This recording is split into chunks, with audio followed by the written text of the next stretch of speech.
Hello everyone, please video को like और channel को सब्सक्राइब करना ना भूले ताकि आपको ऐसे ही स्टोरी सुनने को मिलती रहे। कहानी की स्टार्टिंग होती है क्लब से, जहाँ पर जू अपने फ्रेंड माओ और बिन के साथ था। बिन कहता है अब तुम पास्ट की बातें भुला दो और प्रेजेंट में रहना स्टार्ट कर दो। तभी यहाँ पर एक वेटर आती है जो कि ड्रिंक देने लगी थी। ये वेटर और कोई नहीं लेकिन रुवान थी, जू की स्कूल और कॉलेज टाइम की एक्स गर्लफ्रेंड।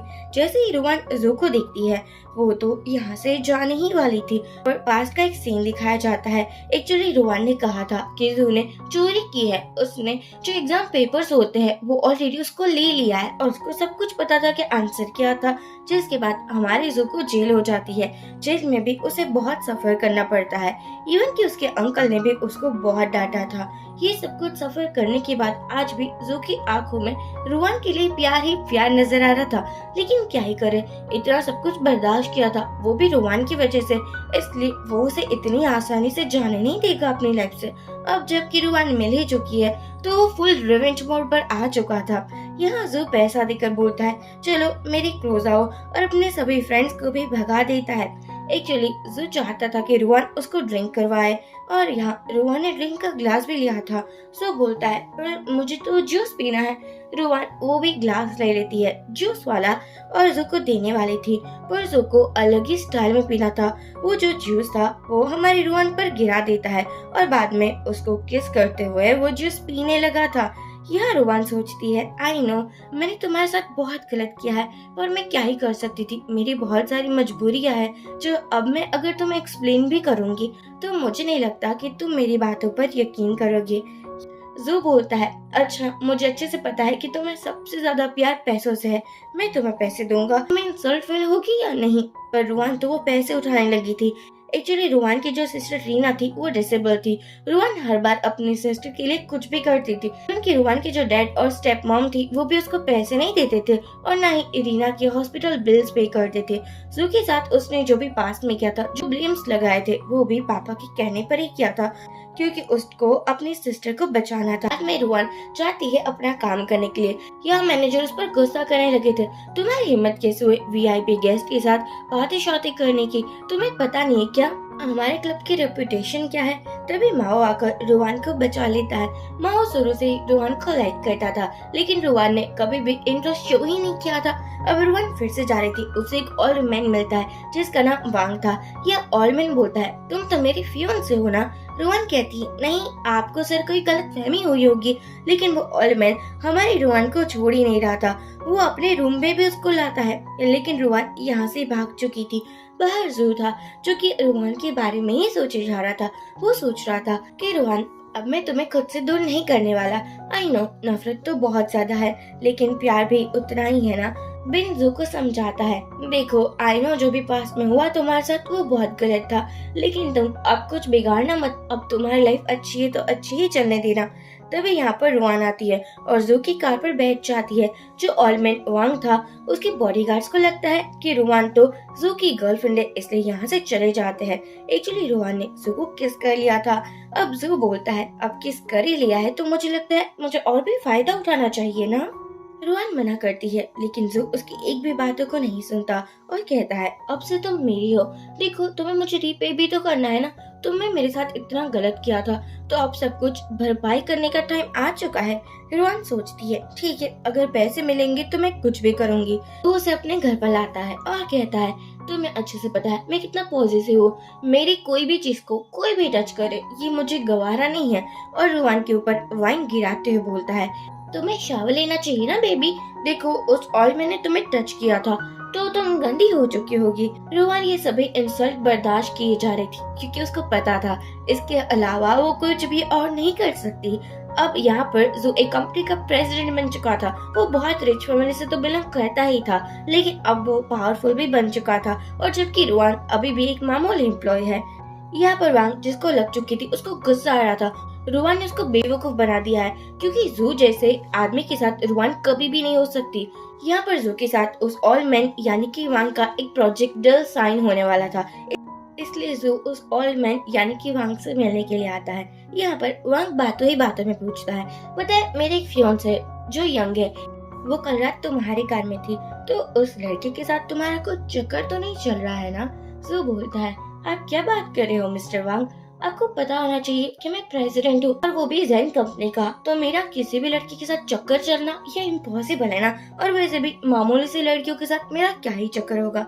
ये सुनकर जो ऑलमैन वांग था वो अपने बॉडीगार्ड्स को कहता है, देखा तुम लोगों ने, मैंने कहा ही था ना कि जू जैसा बंदा उस लड़की के साथ कोई चक्कर नहीं चला सकता। अब जल्दी से मुझे वो लड़की चाहिए। यह हमारी रुआन काम कर रही थी, तभी उसके पास माओ आता है। मैंने कहा था ना माओ रुआन को लाइक करता है, तो यहाँ वो उसके लिए लंच लेकर आया था और वो उसे समझा रहा था कि देखो अभी तुम्हें अपनी लाइफ को बेटर करना है। रुआन बोलती है, आई नो, मुझे अपने सिस्टर के लिए बहुत कुछ करना है, एक बार वो अगर ठीक हो जाएगी तो मैं इस सिटी को छोड़कर चली जाऊंगी। माओ को लगा था कि एक दिन रुआन उसकी प्यार को समझ जाएगी।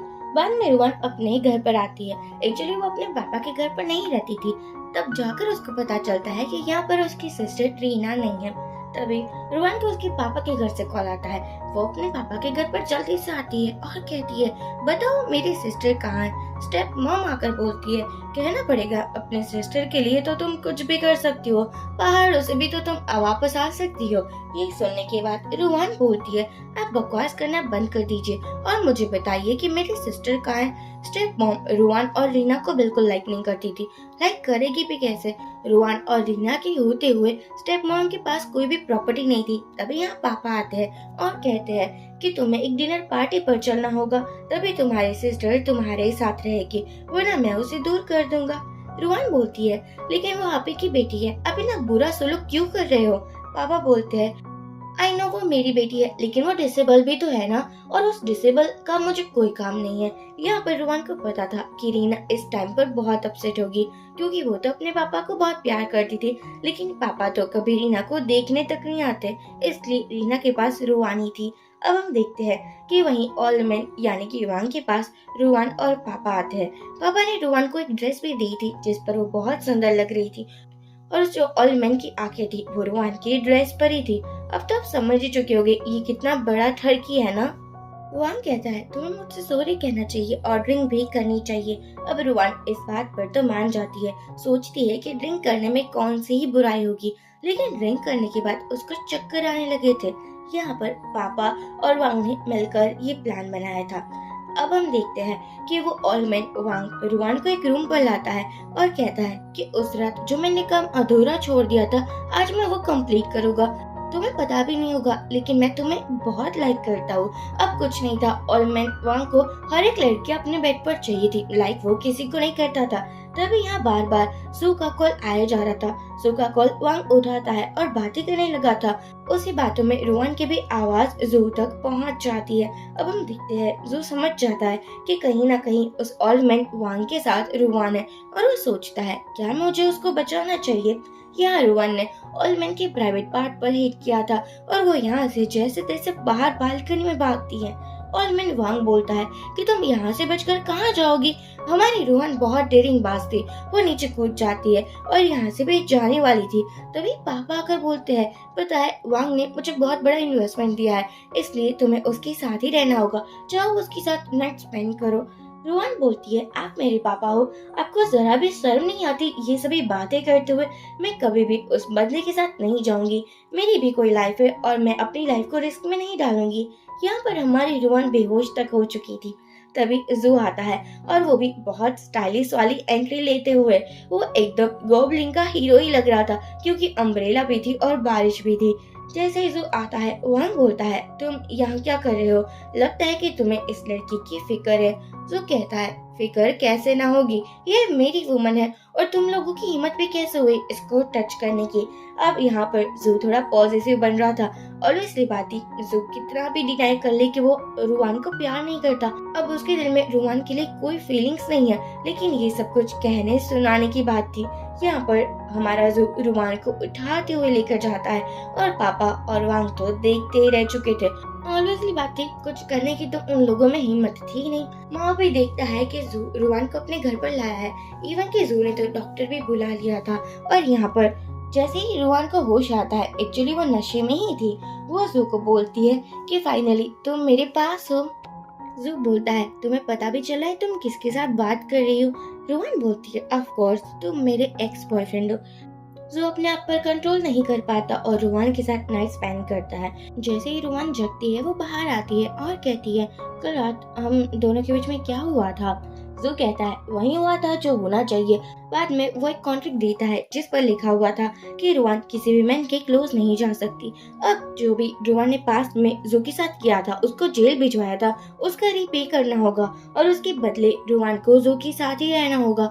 जो बोले वो उसको करना होगा। इवन कि जो बोलता है, तुम अपनी वो बार वाली जॉब पे छोड़ दो, मैं तुम्हें अपना पर्सनल असिस्टेंट बनाऊंगा। रोहन बोलती है, लेकिन तुम ऐसा क्यों कर रहे हो? देखो, आई नो मैंने तुम्हारे साथ गलत किया है, लेकिन मुझे जाने दो। सो कहता है, ये तो मेरी भलाई है जो मैं तुम्हें नहीं जाने दे रहा हूँ। रोहन भी मान जाती है। सो बोलता है, अब से सोच लेना, किसी भी मैन के क्लोज जाने की इजाजत नहीं है तुम्हें। रोहन बोलती है, चलो ठीक है। और बाद में फिर से जू रोहन की क्लोज होने लगा था। अब यहाँ पर माओ रोहन को अपने ऑफिस में लाता है और सबको इंट्रोड्यूस करवाते हुए बोलता है, रोहन जू की पर्सनल असिस्टेंट है। रोहन को लगा था ये काम करने में मजा आएगा, लेकिन जू तो रोहन को सांस भी नहीं लेने दे रहा था। कुछ ज्यादा ही उसको काम दिए जा रहा था। अब हम देखते हैं, कुछ एम्प्लॉय बैठकर बातें कर रहे थे। आज तक किसी भी लड़की को जू ने अपने कैबिन के अंदर नहीं आने दिया है। रोहन ये पहली बंदी है ना, लगता है कि बॉस को रोहन से प्यार हो चुका है। यहाँ पर एक मैनेजर थी जिसको जू कुछ ज्यादा ही अच्छा लगता था। ऑब्वियसली बात ही, अमीर है, हैंडसम है, बॉडी भी अच्छी, अब किसी लड़की को क्या ही चाहिए, वो मैनेजर सोचती है। लगता है मुझे कुछ करना होगा, जू सिर्फ मेरा ही हो सकता है। हमारी जो रोहन थी वो वॉशरूम में आती है। एक्चुअली जब रोहन जू के पास फाइल लेकर गई थी, तब फिर से जू ने रोहन के साथ रोमांटिक टाइम स्पेंड किया था। यहाँ रोहन सोचती है, ये सब कुछ कब खत्म होगा।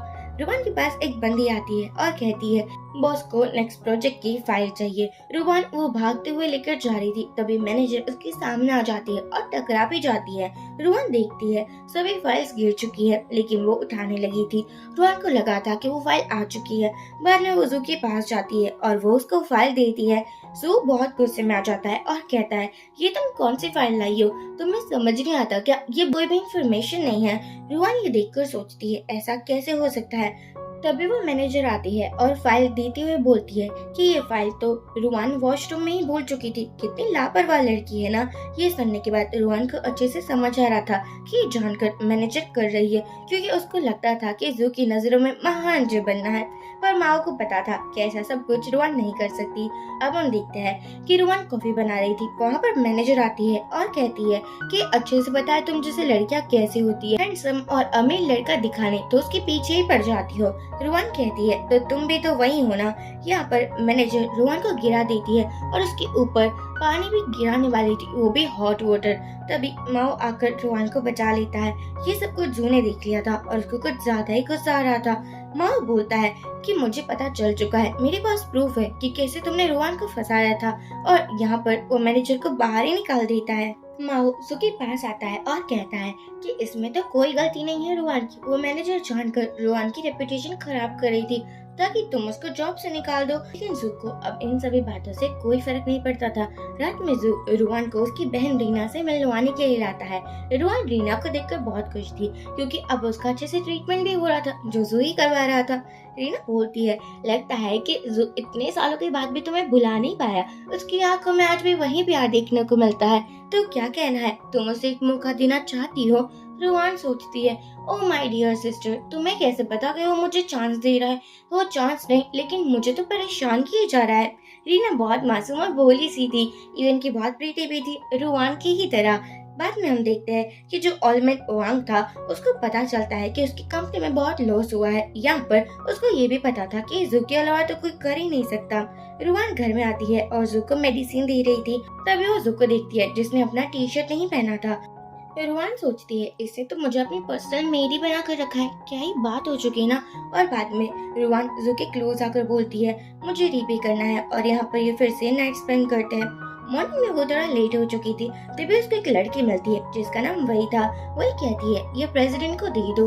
रोहन कहती है, लेकिन यह हमें अलाउ नहीं है, प्रेसिडेंट को हम कुछ नहीं दे सकते। वही बोलती है, पर मैं प्रेसिडेंट की होने वाली वाइफ हूँ, यानी कि उसकी फियांसे, तो वो मुझे मना नहीं करेगा। यहाँ पर रोहन वही टिफिन बॉक्स लेकर आती है और कहती है कि आपकी फियांसे ने दिया है। तभी वही भी आ चुकी थी और कह रही थी कि प्लीज मैंने तुम्हारे लिए स्पेशली बनाया है, तुम एक बार टेस्ट कर कर तो देखो, बहुत अच्छा बना है। जू जानकर वही को क्लोज करता है और कहता है हाँ क्यों नहीं जान, तुम्हारे हाथों से तो मैं कुछ भी खा सकता हूँ। रुआन और माओ दोनों ही यहाँ से चले जाते हैं। रुआन के जाने के बाद जू उसको दूर करता है और बोलता है कितनी बार कहना होगा, तुमसे मुझे ना ही प्यार है और ना ही मैं तुम्हें लाइक करता हूँ। वही बोलती है लेकिन तुम्हें पता है ना मेरी फैमिली कितनी पावरफुल है, कितनी रिच है, हो सकता है कि तुम्हारी इस कंपनी को आगे बढ़ाने के लिए मैं तुम्हारी हेल्प कर सकूं। सो बोलता है लेकिन मुझे किसी की हेल्प की जरूरत नहीं, यहाँ से बाहर निकल जाओ।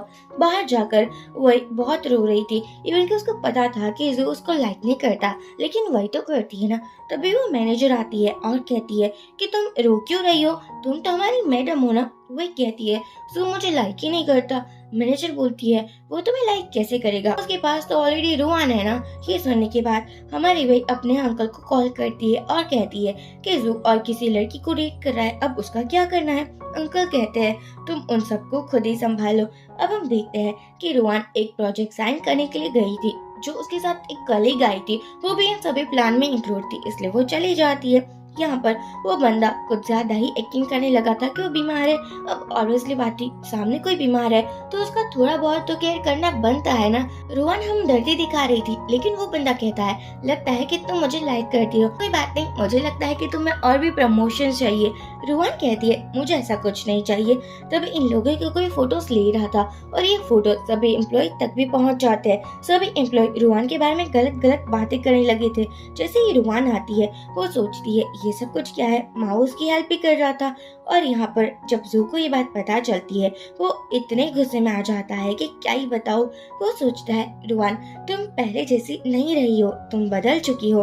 रुआन टेरेस पर जाकर रोए ही जा रही थी, तभी उसके पास आता है माओ और बोलता है रोने की कौन सी बात है, तुम तो हो ही मेरे साथ और मैं तुम्हारे साथ। यहाँ जू रुआन को अपने केबिन के अंदर बुलाता है और कहता है अपने कपड़े निकालो।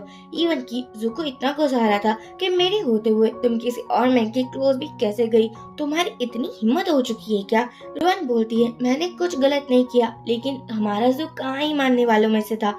हमारा माओ जू को समझाता भी है कि ऐसा कोई काम मत करना कि बाद में तुम्हें रिग्रेट हो। रुआन बाहर आती है, तभी पता चलता है कि किसी ने उसके लिए गिफ्ट रखा है। एक्चुअली आज कंपनी की एक पार्टी होने वाली थी और ये गिफ्ट और किसी ने नहीं लेकिन माओ ने रखा था, जो एक अच्छा ड्रेस था। वही ड्रेस पहनकर हमारी रुआन पार्टी में आती है, लेकिन यहाँ पर वही भी थी। वही बोलती है तुम यहाँ क्यों आई हो, तुम्हें किसने इनविटेशन दे दिया। जानकर वही अपने ड्रेस पर ड्रिंक गिराती है और रुआन पर ब्लेम लगाते हुए बोलती है ये सब कुछ तुमने किया है, मैं तुम जैसी लड़कियों को अच्छे से जानती हूँ जो बिल्कुल संभलती नहीं है। तभी माओ आकर बोलता है वही तुम ये क्या कर रही हो। एक्चुअली वही और माओ दोनों ही भाई बहन थे, लेकिन आज माओ वही की साइड ले रहा था। जो आकर कहता है यहाँ कोई तमाशा मत करना। हमारी रुआन बाहर आती है और वही को देखती है जो कि किसी मैन के साथ थी और कह रही थी कि एक बार मुझे जू के साथ शादी कर लेने दो, उसकी सभी प्रॉपर्टी तो मेरे नाम पर ही हो जाएगी। यहाँ हमारा जू आता है अपने क्लाइंट के साथ। वो क्लाइंट एक नंबर का ठरकी था और जू ये बात अच्छे से जानता था। क्लाइंट कहता है कि सभी कॉन्ट्रैक्ट की डिटेल्स क्यों ना रुआन मुझे समझा दो। जू मना करने वाला था क्योंकि वो जानता था कि बंदा किस टाइप का है, लेकिन रुआन नहीं सुनती और वो कहती है कि हाँ क्यों नहीं, मैं आपकी हेल्प करने को रेडी हूँ।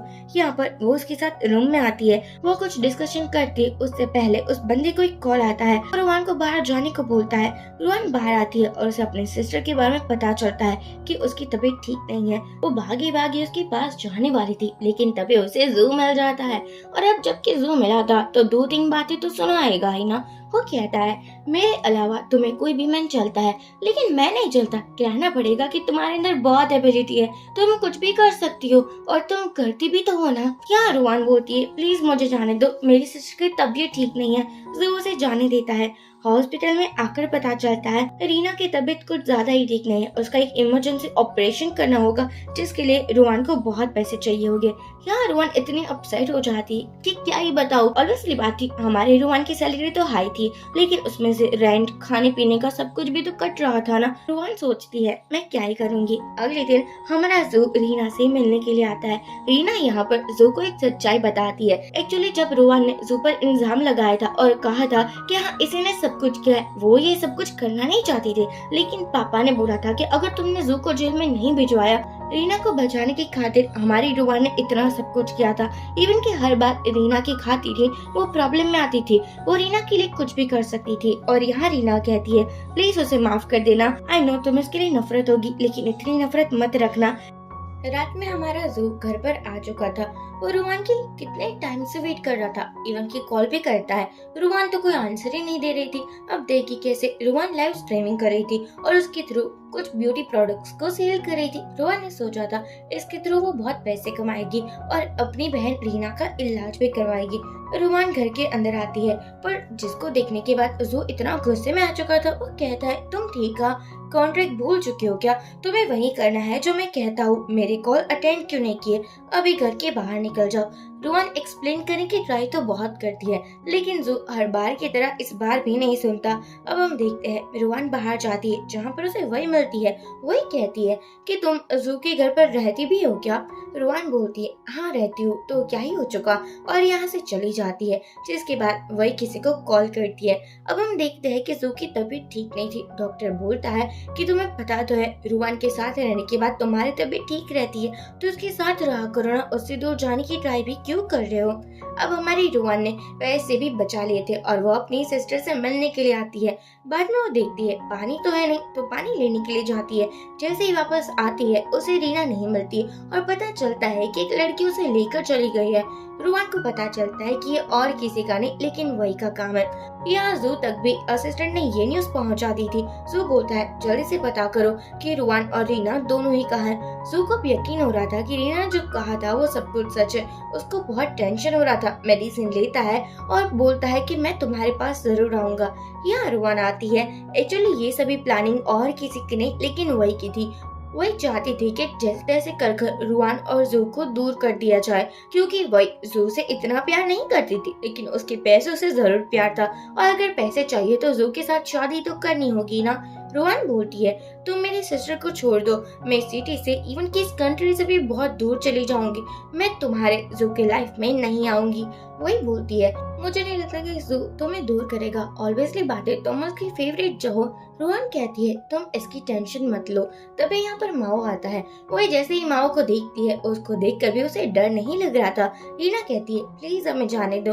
माओ बोलता है, देखो बहना, तुम ये गलत कर रही हो। तुम्हें पता है ना ये इनलीगल काम है, तुम ऐसे किसी को नहीं पकड़ सकती। वही बोलती है, तो मैं क्या करूँ, जरा तुम ही मुझे बता दो।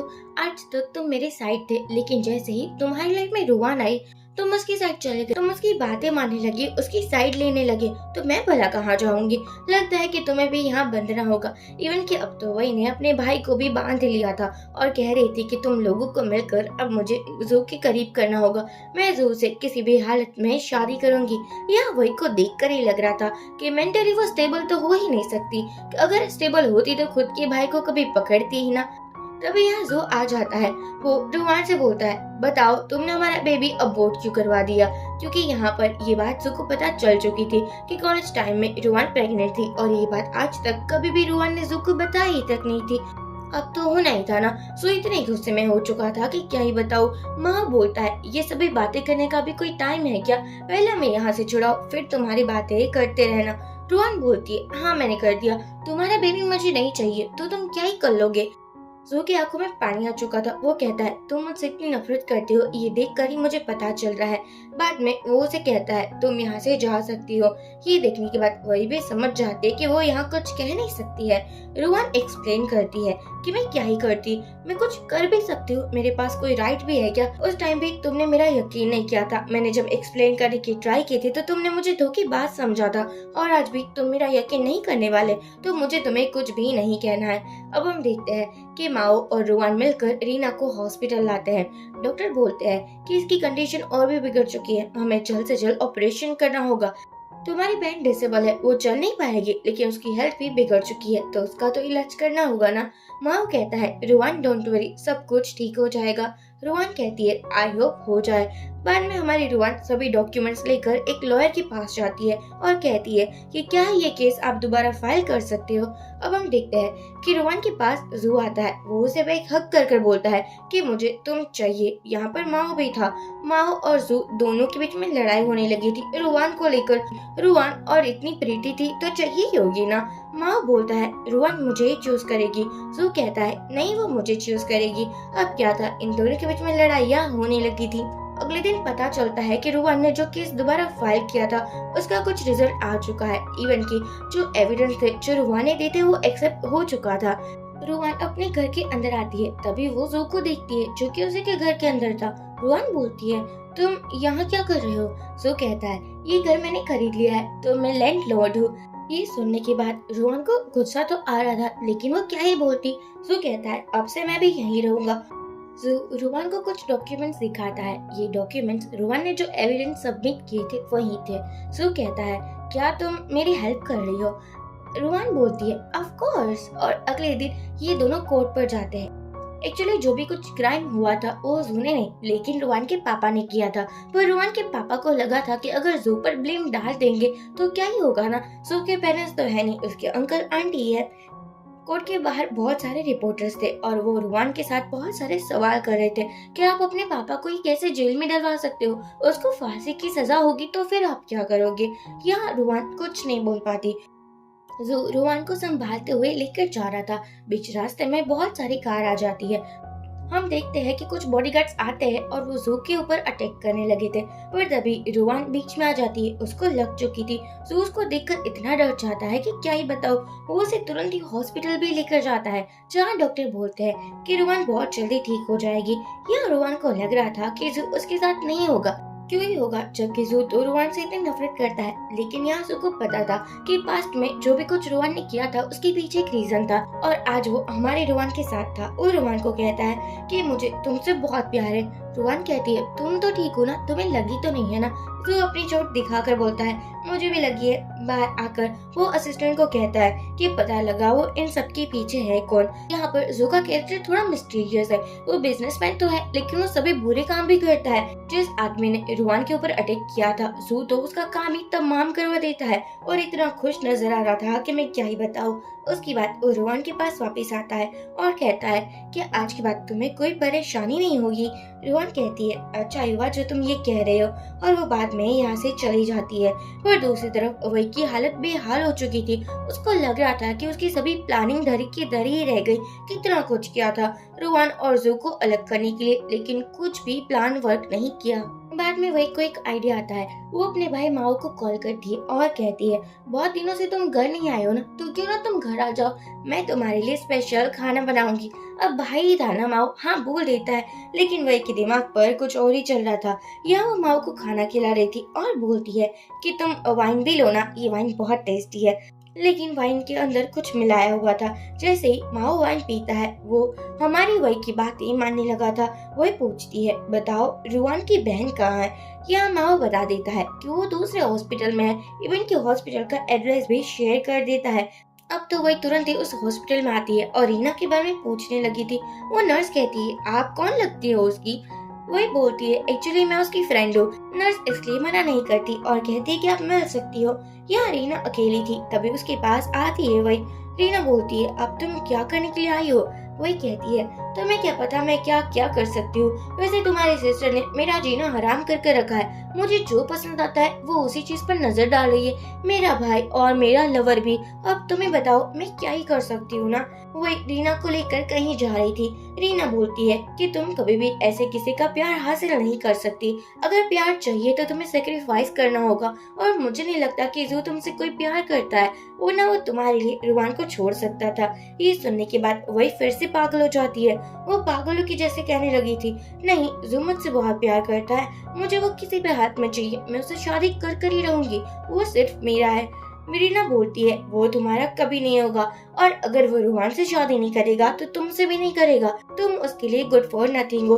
ये सुनकर वो इतनी गुस्से में थी कि रीना को स्टेयर से गिरा देती है। बाद में जब डॉक्टर को पता चलता है कि रीना की तो कोई फ्रेंड ही नहीं है, वो आकर देखते हैं डॉक्टर स्वयं स्टेयर्स के पास आ चुके थे और रीना की हालत को देखते हैं। यहाँ पर हमारे रोहन को पता चलता है कि रीना अब इस दुनिया में नहीं रही है। ये देखने के बाद रोहन बहुत ज्यादा रोती है। उसको समझ नहीं आ रहा था कि ऐसा कैसे हो सकता है। कल तक तो उसकी बहन बिल्कुल ठीक थी, आज भी उसको मॉर्निंग में मिली थी। इतने टाइम में ऐसा क्या ही हो चुका है। यहाँ पर रोहन को संभाल रहा था, लेकिन रोहन संभल नहीं रही थी। बाद में वो सीसीटीवी फुटेज देखती है जिस पर साफ साफ दिख रहा था कि वह रीना के साथ जा रही है। रोहन जू को देखती है और बाद में उसे स्टेयर्स के पास आती है। यहाँ जू बोलता है तुम क्या करने की ट्राई कर रही हो। रोहन बोलती है तुम्हें क्या लगता है मैं क्या कर सकती हूँ, वो तुम्हारी सब कुछ लवर ने किया है। तुम्हारी लवर मेरी और मेरी बहन के पीछे पड़ चुकी थी और अब तुम मुझे ये पूछ रहे हो कि मैं क्या कर रही हूँ। तुम्हें मेरा साथ देना चाहिए। रोहन इतनी अपसेट थी कि वो जू से भी बात नहीं कर रही थी। जू से देखता है लेकिन कुछ कह नहीं पाता, दूर से ही देखकर चला जाता है। अगले दिन कोर्ट की हियरिंग थी। यहाँ पर जज को सभी एविडेंस मिल जाते हैं। पापा ने जितने भी क्राइम किए थे उन सभी का ब्लेम जू पर लगा दिया था। पापा को इतनी जेल होती कि वो लाइफ टाइम जेल से बाहर ही नहीं निकलने वाले थे। पापा रोहन को कहते हैं कि तुम एहसान फरामोश हो, मैं तुम्हें देख लूंगा। यहाँ रोहन कुछ नहीं की थी, जू उसे घर में लाता है और उसकी हेल्प भी कर रहा था। वो उसे मेडिसिन देता है और बोलता है मैं तुम्हारे साथ हूँ, तुम्हें कुछ भी प्रॉब्लम हो तो तुम मुझसे शेयर कर सकती हो। लेकिन रोहन को पता था कि रीना के साथ जो भी कुछ हुआ है कहीं ना कहीं जू भी जिम्मेदार तो है ना। वही ने ये सब कुछ जू के लिए ही तो किया था, उसके साथ शादी करने के लिए ये सब कुछ किया था। इसलिए रोहन कहती है कि तुम यहाँ से निकल जाओ। अब हम देखते हैं कि जू के अंकल उसको बहुत डांट लगा रहे होते, कह रहे होते कि वही जैसी लड़की ही तुम्हारे लायक है। तुम कब से उस रोहन के पीछे पड़ गए, उसे ब्रेकअप करो और जल्द से जल्द वही के साथ शादी करो। लेकिन जू मना कर देता है, मेरी लाइफ में वही रहेगी। यहाँ माओ ने भी जू हेल्प की थी।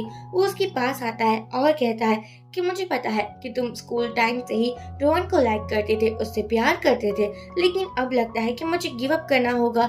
माँ को लगा था कि वक्त के साथ रोहन उसके प्यार को समझ जाएगी, लेकिन अब उसको कोई होप नजर नहीं आ रही थी। उसको एक मैसेज आता है जो रोहन का था। रोहन उसको डिनर के लिए बुला रही थी। ये देखकर तो जू जल बुन जाता है। यहाँ पर डिनर के टाइम पर माँ बोलता है मैं तुम्हें किसी अच्छी जॉब को रिकमेंड कर सकता हूँ, देखो तुम गिव अप मत करो, तुम्हें बहुत आगे बढ़ना है, सक्सेसफुल होना है। लेकिन रोहन किसी भी बात का ठीक से आंसर नहीं दे रही थी।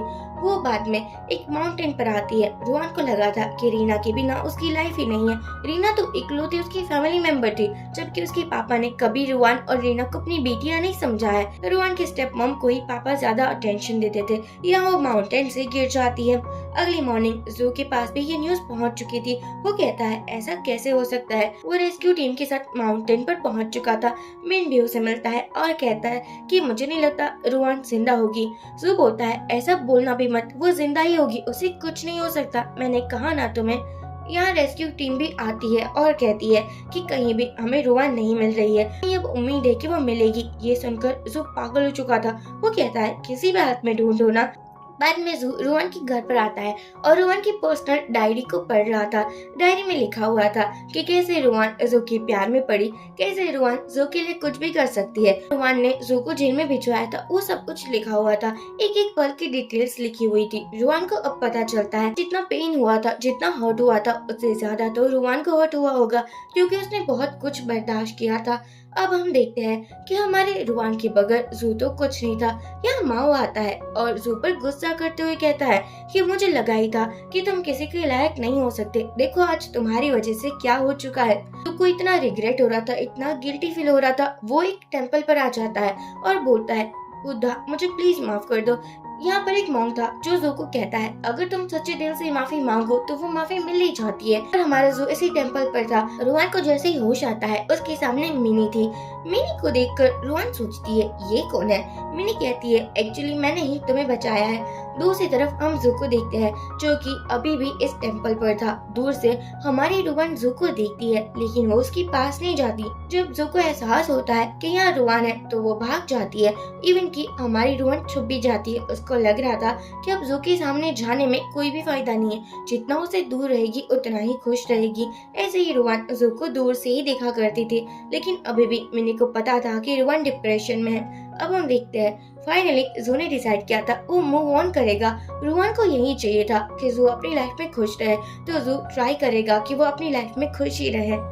2 सालों के बाद रुवान मिनी के साथ वापस आ चुकी थी। यहाँ रुवान का बिहेवियर देखकर पता चल रहा था कि रुवान को पिछली बातें कुछ भी याद नहीं है, वो सब कुछ भूल चुकी है और मिनी उसे कुछ याद भी नहीं दिलवाना चाहती थी।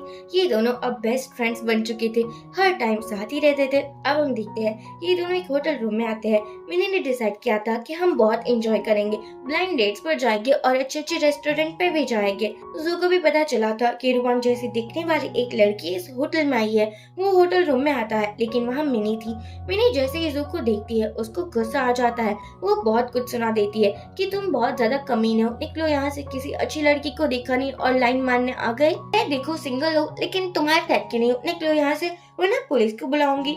जू यहाँ से जा रहा था, तभी उसको रुवान मिलती है। जू उसको हक कर कर बोलता है, मैंने तुम्हें बहुत मिस किया, तुम ठीक तो हो ना, तुम्हारी हेल्थ कैसी है, तुम्हें कुछ हुआ तो नहीं है ना। रुवान बोलती है, सॉरी मिस्टर, पर मैं आपको नहीं जानती। जू कहता है, ऐसे कैसे तुम मुझे नहीं जानती, मैं तो तुम्हारा सब कुछ था, मैं तुम्हारा लवर था। रुवान कहती है, आई नो, पर फिर भी मैं तुम्हें नहीं जानती। जू अब समझ जाता है कि लगता है कि रुवान की याददाश्त जा चुकी है, तो वो उसे बोलता है, एक्चुअली तुम ना मेरे एम्प्लॉय थी, एक बहुत बड़ी मुझसे पर्सनल लोन ली थी, तो उसको रिपे करना होगा, इसलिए तुम मेरे घर पर मेड बनकर रहोगी। तो रुवान बोलती है, अच्छा मुझे कुछ याद तो नहीं है, तो शायद लिया होगा, क्योंकि जू के पास पेपर्स भी था, इसलिए वो मान जाती है। बाद में रुवान मिनी को ये सभी बातें बता रही थी। मिनी कहती है, ऐसा भला कहाँ होता है कि अगर लोन चुकाए नहीं तो पर्सनल मेड बन जाओ।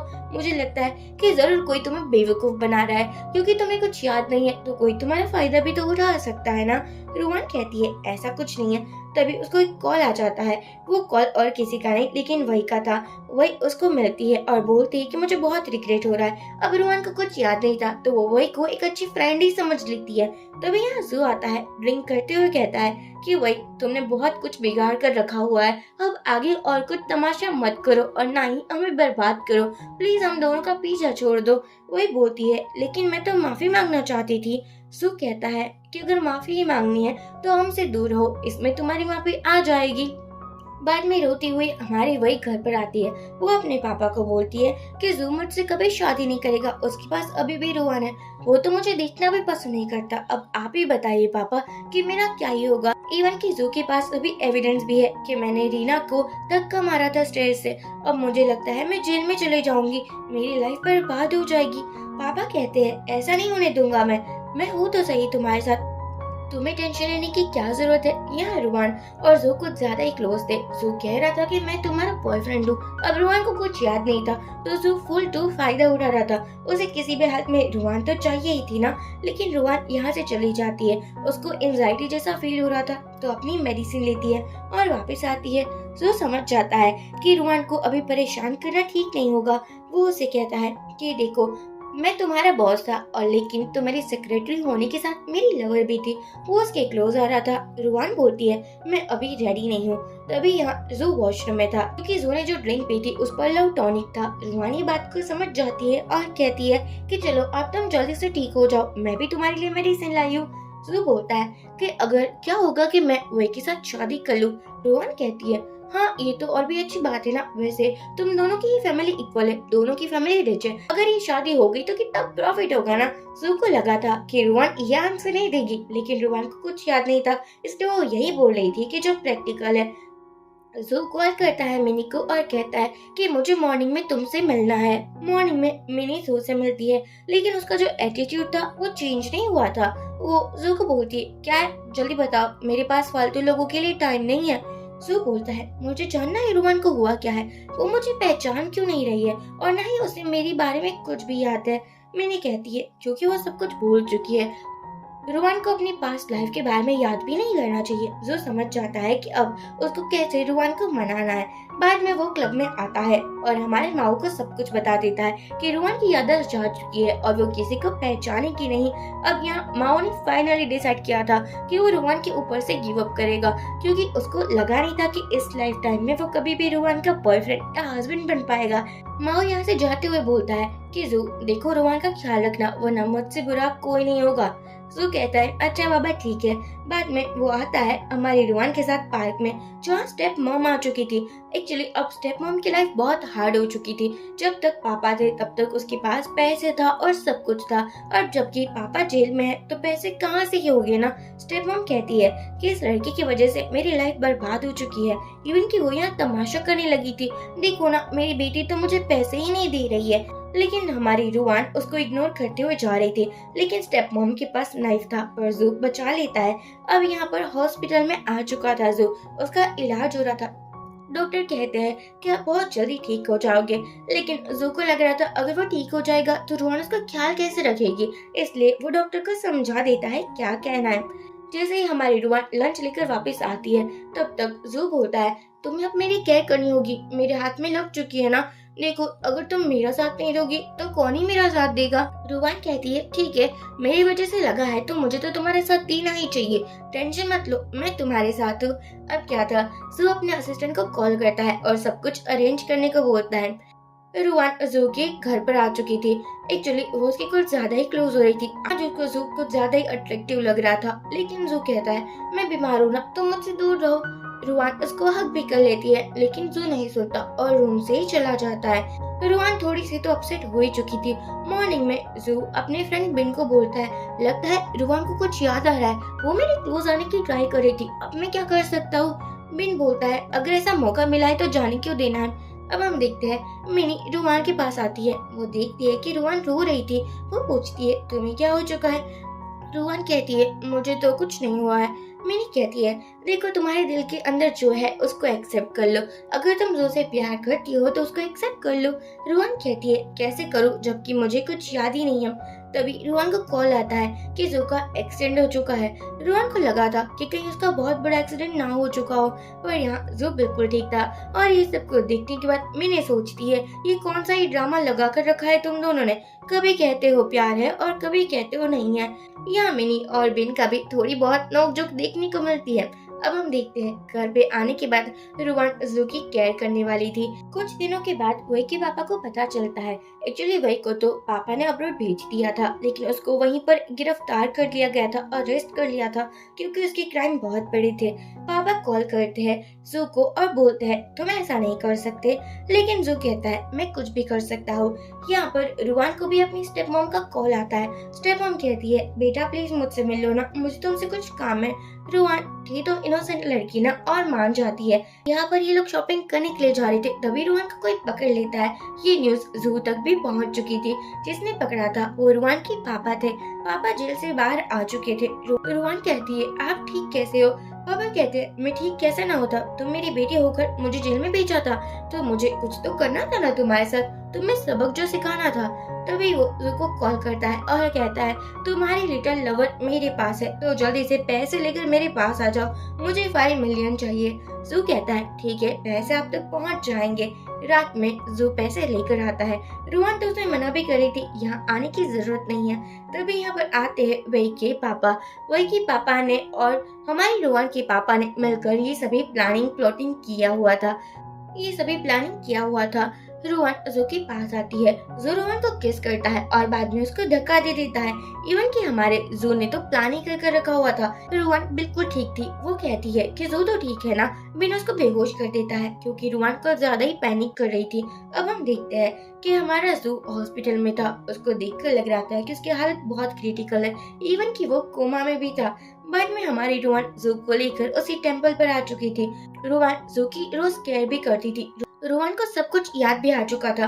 वो वेट कर रही थी कि कब जू ठीक होगा।